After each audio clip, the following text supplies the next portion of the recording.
Hi guys, welcome back to the OCD channel. I am Momin, and today I just want to do an in-depth video on my 2 years with contamination OCD and just generally dealing with OCD and chronic anxiety. Um, I mean, I have done a 2 year recap before, but I think there were still some aspects in there that I missed because I was just trying to focus on how I recovered and less on the experience of it all. So I think this video I want to do a little bit of the experience of working, of having like OCD as well. So before I move forward, please subscribe to our channel. Please give this video a like. Please comment on this video, and if you have any feedback, if you have any questions, or if you want to contribute your experience of how OCD has affected your life, please let us know. I mean, we're all here to relate to each other and talk to each other about this. So why not go ahead and do it? So I have my laptop here in front of me. I did an article on this as well. This is from last month. It's on our website in the article section. There are a lot of other articles over there as well if you're interested in reading uh, like other stuff about OCD written by me and some other people. So, but yes, I'm just going to draw some points from there as well. And yeah, let's see, let's see where we go with this. So, I just feel like each theme kind of has its unique qualities, even though in essence of all themes are the same because it's OCD, but like underneath it all it's OCD. So but there are some things that I think can make um, the experience of that theme slightly different. So for me, I think with contamination, it was just seeing my physical world shrink more and more and more every single day. The possibility for me to the opportunity for me to go to certain places or touch certain things, it just got smaller and smaller every single day. And to the point that I was just then, my life was mainly just in my room, on my bed, and that's all. Obviously, I mean, I did go out and stuff, but even when I went out within like the city I live in, there were just very specific places where I thought I was allowed to go in that sense by my OCD. So my physical world really shrunk in many ways. So because I was just constantly terrified. I was just constantly under this impression that I was under threat. My life was just one step away from being completely destroyed, and this was happening to me every single day for every single day of every month of every year for many years.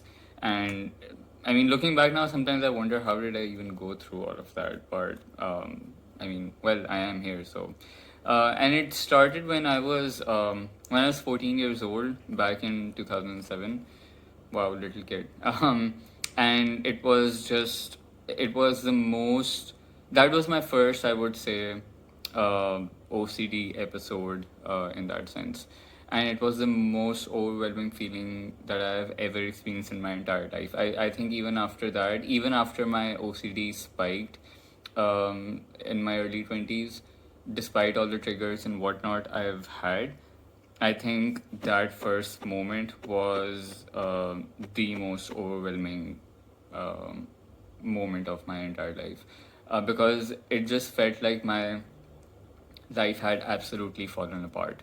And I mean, somehow I was alive, but my life had ended in a way. It was just ex- um, extremely powerful emotions where it was absolute doom that I felt.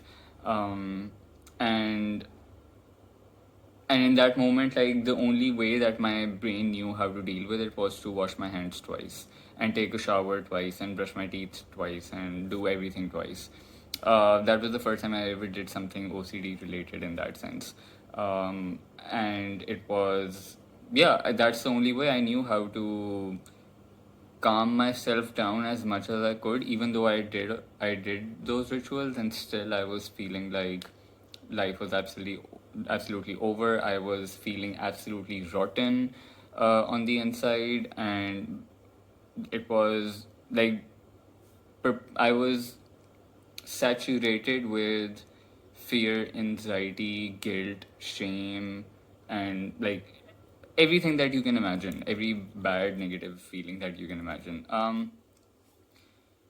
So, like my overall memory of how OCD manifested in the years after that is a little choppy because I don't remember exactly what happened at what age in some ways. So I just know that after that specific moment, I just continued to do compulsion. So for some time period, I was doing that compulsion of washing my hands twice. If I touch something, I would wash my hands twice, and that went on for some time. But obviously, I did not think of it as anything out of the ordinary at all. I mean, I just thought that was maybe, for me, it was so normal that I thought this is just normal human behavior. That's all.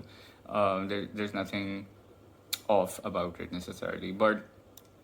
Um, but what I did feel was not that normal was that feeling of doom on the inside because it was just very sticky. It would not go away, and obviously, I mean, there were days where it did subside in the background, but then there were times when it was just like there. It was just right there, front and center. I could not move away from it. I could not stop thinking about it. And it just made me feel terrible about myself as a person. And I thought I was one of the worst people in society. And my existence itself was a representation of the bad in society. You know, I was a bad seed. That's what I thought at the time. And it was, I mean, it was so deeply entrenched in my head that, I mean, I thought that was the absolute objective truth and fact, because I mean, what else could there be? That was my absolute reality. Um and I mean, I I remember, like, whenever someone used to compliment me, or whenever like someone used to say a nice thing about me, especially my teachers, they really liked me. I was a well behaved kid in class. I used to get good grades and everything. And even like in my family, I was just a nice kid. I was just polite, nice kid. So whenever someone said something nice about me, I would immediately, in my head, I would think, oh my god, but they don't know me on the inside. They don't know the things that I have done. I am just a terrible, rotten person. And if they found out, they would never say any of these nice things about me. So, I mean, I would feel nice about the things that they said, but at the same time, in the background, I would also feel just terrible about it. So, and both those feelings coexisted. I think sometimes with OCD, or generally with human life experiences, sometimes we think that either a moment is extremely happy or a moment is extremely bad or sad. But with just very complex life experiences, I've learned that two opposing emotions can coexist at the same time. So there are a lot of moments which are not entirely happy, but also not entirely bad. Um, yeah, you can have opposing, conflicting feelings at the same time. Two opposing facts can be true at the same time. So yeah, I mean, it's not that in my mind when I look back I say, oh my god, that was such a terrible moment when someone complimented me because of the chronic guilt. I still remember some of the nicest things people said to me in those moments, and I cherish those. If I think about those, they do make me feel happy, still. So, yeah, I mean, just a little like reflection on how how when you remember some things, they can still carry you still carry them with you when you move forward. So I think in around 2009, there was some time where the intensity of OCD was a little less. Magical thinking was still a big part of my life. I wasn't doing as many cleaning compulsions, but in my head there was a lot of those things where I thought that, oh my god, if I've thought a certain thing, then that means it will come true, or that means I am a bad person, or something like, oh, I blinked twice, this means that my day would go badly, or because I heard that song in the morning and I felt great, that means my the rest of my day would be great as well. I mean, so that was a big part of my life at that point. And chronic guilt and shame also just came and went. I mean, it was still very much there in the background, and it made like very strong appearance from time to time, but it wasn't. I didn't feel it on a daily basis in every single moment. I had learned to take it for the ride, as we say, and wear it like an uncomfortable coat, and that's it. So I mean, so my days got much better, but obviously, I mean, I didn't even know what recovery was or how you deal with these things on a deeper level. So I mean, they were just there in the background. I think, but in 2010, like my OCD really made a return because I had a cousin who was visiting me, and he was someone that I just did not like. I got very irritated by him. He was just on my nerves all the time, and so I wanted to disassociate or dissociate. I think disassociate with him completely. And my brain's way of doing that was to not touch things that he had touched, or not do things that he is doing, because somehow that associated me with him. So yesterday I was filming this video and the power went out in between, and because there has been some issue with the power grids in my area for the last week, so I had to stop making the video, and then I didn't get time to continue the rest of it yesterday. So I'm continuing it now in the following morning. So that's why there's a difference, but same clothes. So, um, yeah. So what I was talking about was I felt the need to dissociate with my cousin, because I felt like his presence was somehow contaminating and infecting my life, and that is what was going to um, ruin my entire life and destroy it. So because right before that I had like a brief period that was good, um, and now the threat had returned after quite some time. This time it felt like the stakes were even higher, and the threat felt even more threatening to my entire well-being. Um, so that was another period where like OCD kind of spiked again. So, but again, after he went back, and after there was some time after some time had passed after he went back to the UK. um I got some relief again, because I think some my brain kind of forgot in a way. Although obviously, I mean, that doesn't mean the fear isn't present in the background. The fear just needs an opportunity to come back, and that is exactly what happened in 2011. Um, I was experiencing some relief. I was doing really well. In fact, I think for about 2 years, from 2011 to 2013, I had a really good time. But that was because at the moment, I didn't have any major triggers. I did have a lot of fears in the background for sure, because there were still a lot of subtle compulsions, like seeking reassurance and confessing, that I was constantly still doing. But somehow it felt like, okay, the anxiety is at bay, because I wasn't doing any washing compulsions as such anymore.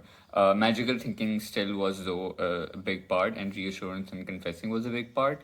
But I didn't know that those were compulsions. I thought that was just me as a human being, or anyone, in fact, anyone who does that is just being a human being. Um, I didn't know it was, obviously, I didn't know it was OCD, and this was very compulsive. But because there wasn't any hand washing particularly, I thought that, oh, I mean, I'm doing okay.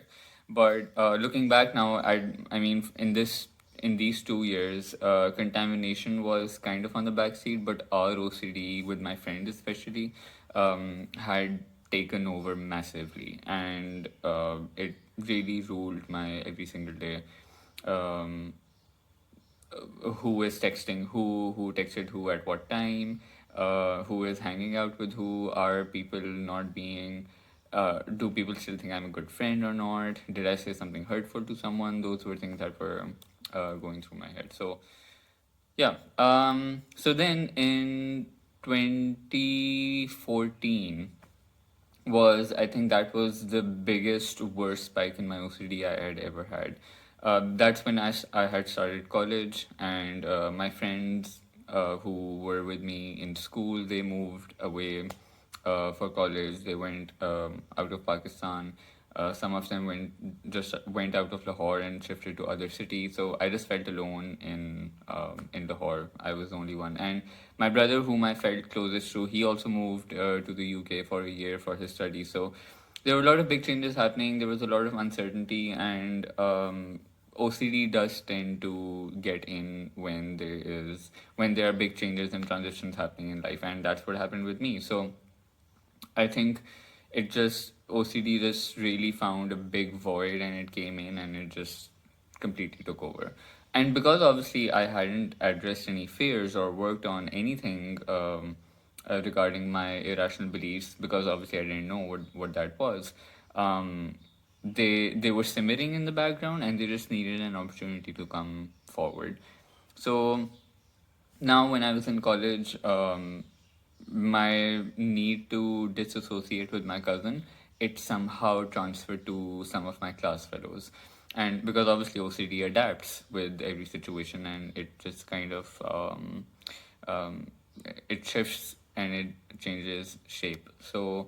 Um, so people that I used to hang out with in class, I somehow started to get that contamination feeling from them. So I wanted to not touch them, not sit where they sat, not be around them, not talk to them. And slowly I actually began to distance myself from them. I did, and they genuinely thought I was a rude person. They thought I was someone who had attitude, or someone who had just turned my back on them.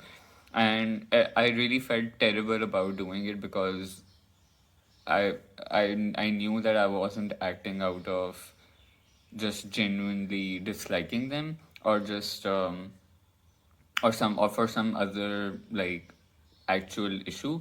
It was because some irrational fears were coming up that I did not know how to explain, and I felt really really bad about that. um i'm I'm not in touch with them. I'm still not in touch with them, because obviously that really affected our friendship, and I um but yeah, I mean, at the time I felt bad. Now I don't, because I accept the situation for what it was. I'm compassionate with myself, because I understand that it wasn't something that I understood at the time, so I didn't know how to act either. Um but yeah, I think the main fears that were at play at the time were, what if I'm lonely forever? What if I lose all my friends? What if nobody likes me ever again? So for some reason, I felt like associating myself with them would somehow contaminate my entire life, and then affect the rest of my relationships and everything. So for me, it was a lot of this abstract kind of contamination. It wasn't to do with like germs or dirt or any of those things. It was more abstract, in the sense that I don't want this person's presence to contaminate my life. It was contamination out of association with a certain person or place or incident or something like that, that I wanted to completely distance myself from. But obviously, it resulted in like physical manifestation, because when you feel, I think with contamination OCD, the other thing is that um, if you feel mentally and emotionally contaminated, because you can't wash your emotions, you can't wash your brain or something like that, um, the only way your body or your brain knows how to deal with it is to physically then start washing yourself, and that gives you the false sense that you are you are cleansing your mind and your heart from the inside somehow. Um, and and then so but then OCD went a step further. It just didn't stop at me wanting to dissociate with from my class fellows.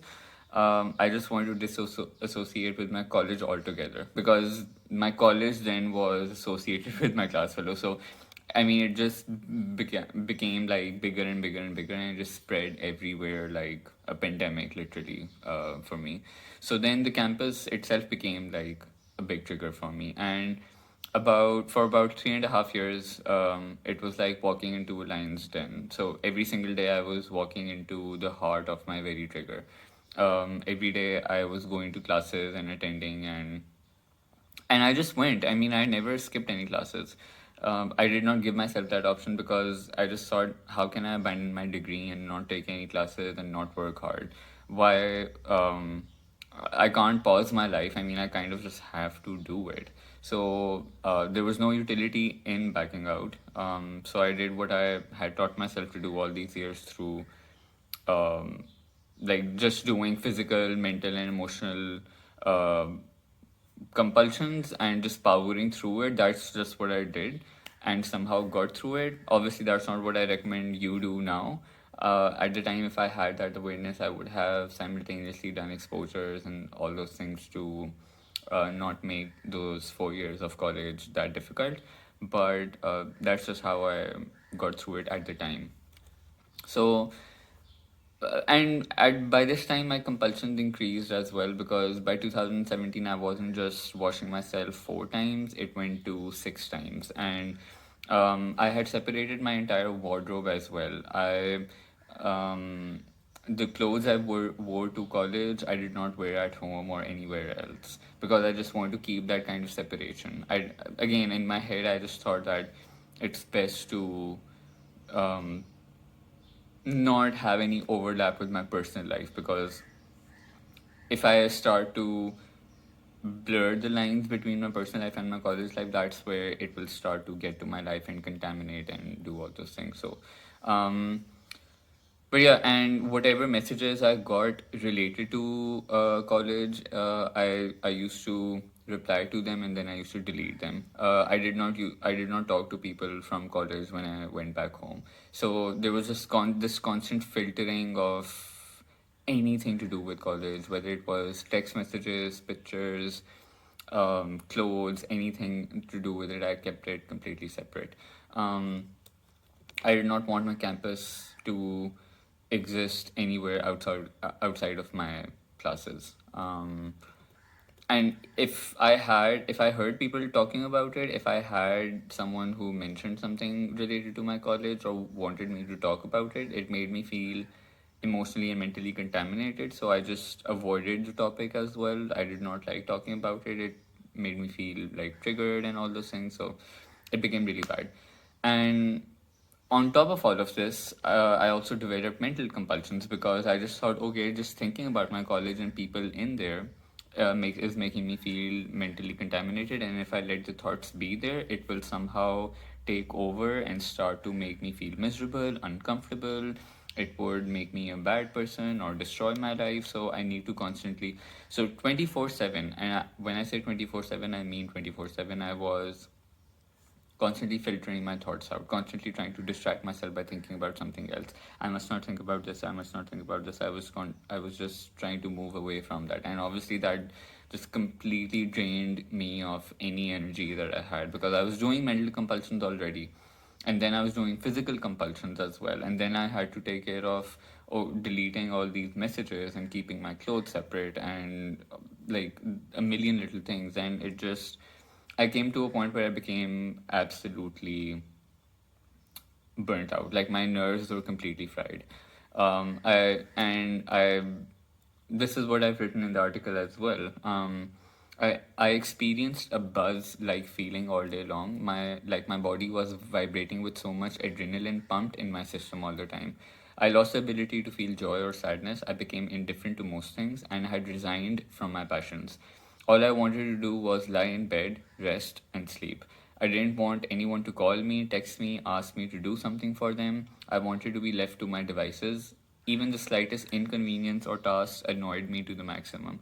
I was constantly irritable. I didn't know what to do, and that was it. I mean, because even when I came back home, everything in my house was contaminated because contamination travels in that sense, which In several videos I've talked about it. I call it the domino effect. So if this is contaminated, and if I touch this surface, this is going to be contaminated, and then if I touch this, then this gets contaminated, and then I touch this and this gets contaminated. So it travels from one surface to another, and therefore my in my house I just felt everything was contaminated, from my bag, from my clothes, from the car seats to like the sofas, everything. So everything became untouchable. I stopped helping people around the house. I stopped doing any chores.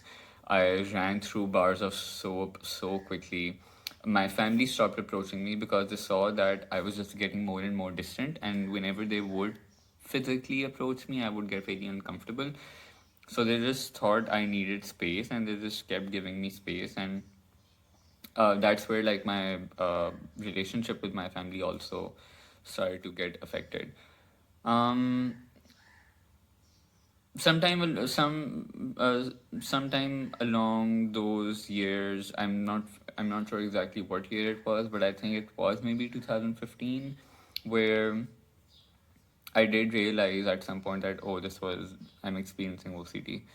I was going for therapy at the time as well, and everything started to like just make sense. And I thought, okay, this thing that I have been experiencing since I was what, 14 years old, is trying to make sense now. Now I know. Now I can put a name to it. Now I know what it is. So I just thought that, oh, through therapy, if I resolve all my issues, if I talk about like my past, like my childhood experiences, my experiences growing up, my relationship with my family, if I resolve all those anxieties and everything, I will be okay. And somehow my anxiety will go down automatically, and therefore my OCD will be gone. But sadly, I was mistaken, because I mean, therapy did help me massively with a lot of self awareness and clarity, and deeply understanding my life, myself, and my relationships. But it did not take my anxiety away, because my anxiety just got higher and higher and more intense. In fact, my compulsions multiplied over time. I went to washing from 6 times to 10 times to 15, and then I think it went up to 20, and at some point it just was 100. So I just like, I mean, it like contamination OCD was not stopping, it was taking over every single aspect that it could. So I was beginning to like feel very, very hopeless, because I didn't know how to get better. Even when I was looking things up online, it didn't really. I just felt like there wasn't any solid paths. Like I needed some kind of guidance, some kind of um, active kind of guidance or guidelines as to how I could get better. So I think in 2019, sometime that's where I found OCD Recovery by Robert Bray on Instagram, and I think that was the first time where I felt like someone was talking about OCD and they were directly talking to me.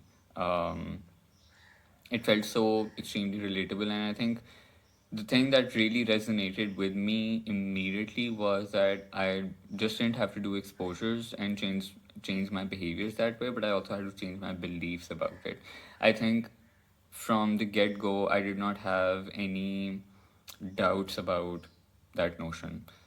It just made complete logical sense that, oh, of course, I mean, I have to look at the way I view life as well, and change my perspectives as well, because I understand that whatever I'm viewing, whatever my fears and insecurities are, they are so exaggerated that I just can't change them through my behaviors. I also need to kind of rationally deconstruct what I am thinking. So um I think immediately, this is what I've also written here. I began to take my current beliefs with a pinch of salt. I stopped being so adamant about them.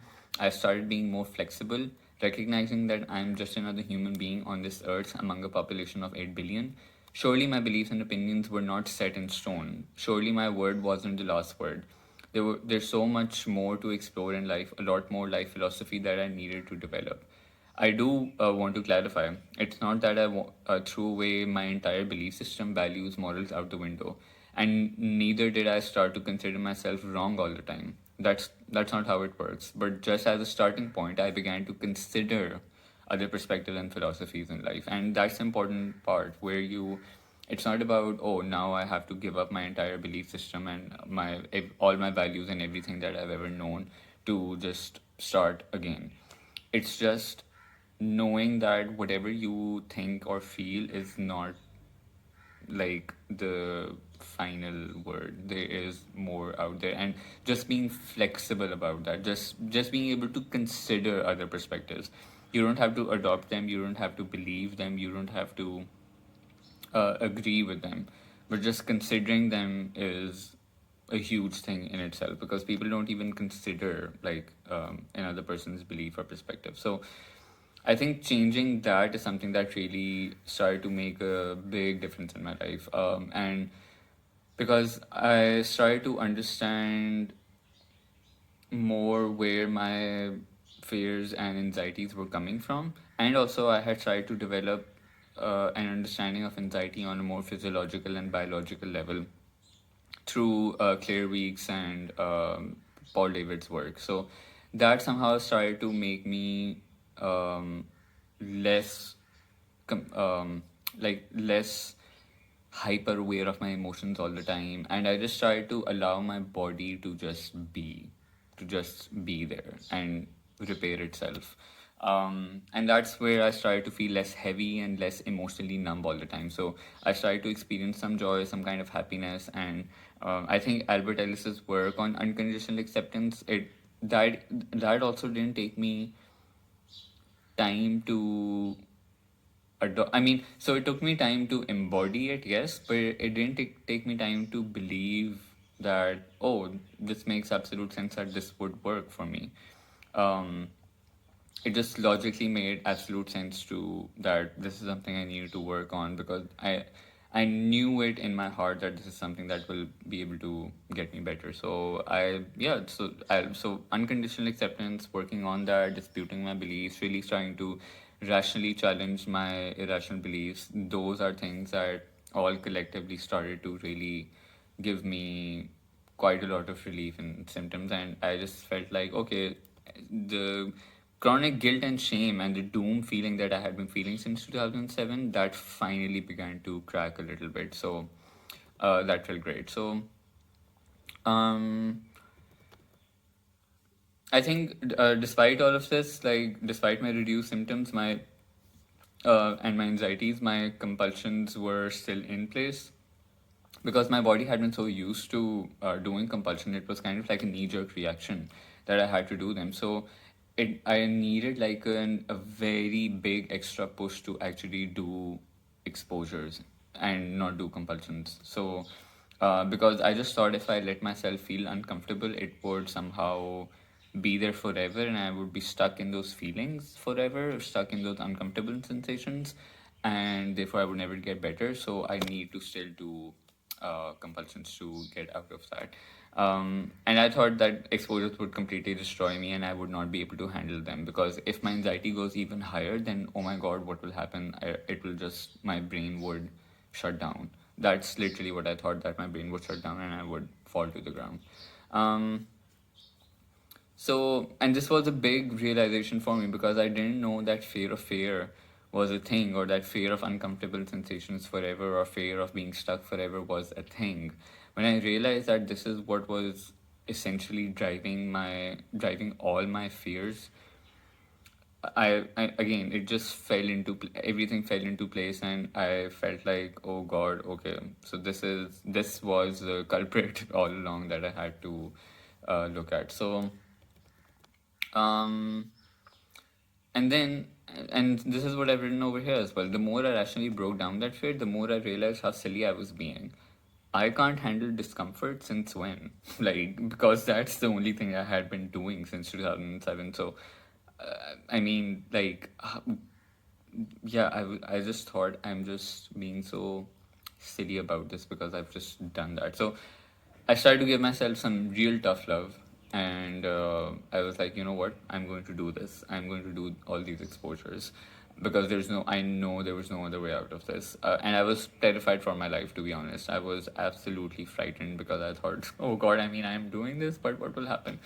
But also, I knew there was no other way, because I had done everything else. I had tried everything else to get better.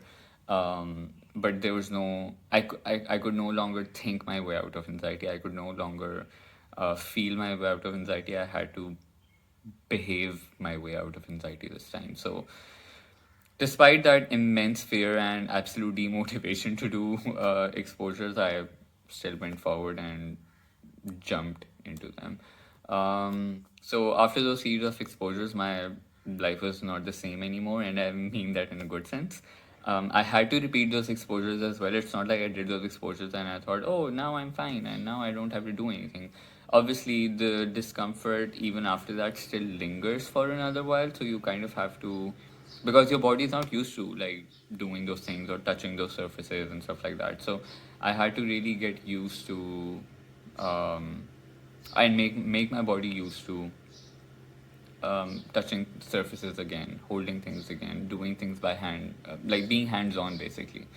And because I had kind of, I feel like I had kind of lost my motor abilities. So, for example, to hold something with a full hand, I I had kind of forgotten how to do that because I was always then just like holding things with the tip of my fingers and stuff like that. So it took me a while to actually even develop back my physical motor skills like that. So yeah, and since then I would say that, I mean, it sounds cliched, but um, I'm really happy now in my life, and I wouldn't be the person I am today without all that experience. Because I mean, all these years, the lessons and the tools and everything that I've been able to build in myself to take care of myself and to live a good, functional, happy life on my own terms. I wouldn't have been able to get any of that if I hadn't gone through what I went through. Um, and I think this has been now the assets that I have within me are so huge, and I wouldn't trade them for anything else really.